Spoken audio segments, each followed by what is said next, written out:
Bleeding a radiator. Signs of a radiator that needs to be bled. Materials needed to bleed a radiator. Next in line for your arsenal is an old towel or cloth that you'll want to have on hand as a safeguard against any stray water droplets which may escape during this process. Safety precautions to take before bleeding a radiator.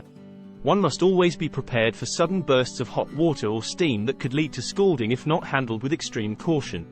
Steps to prepare for bleeding a radiator.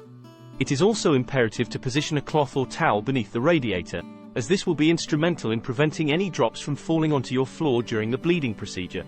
How to locate the bleed valve on a radiator. You will require a pair of pliers to grip and turn that fiendish mechanism counterclockwise until such time as air begins escaping from within. Techniques for bleeding a radiator. As this arcane process unfolds, be mindful of the sounds emanating from your radiator. A hissing or bubbling noise signals that air is fleeing its confines and traversing through your system. How to tell when the radiator is fully bled.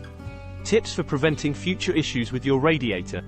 To avoid this, make sure that you regularly cleanse the exterior of your radiator using a soft cloth or brush. By following these simple tips, you can ensure that your radiator stays in good working order for years to come, an outcome so delightful that it may just burst out in elation. Common mistakes to avoid when bleeding a radiator. When to seek professional help for radiator issues. Should you find yourself in a confounding situation where bleeding your radiator proves futile, or if you encounter peculiar phenomena such as leaks or disconcerting noises emanating from the system, it may be prudent to seek professional assistance.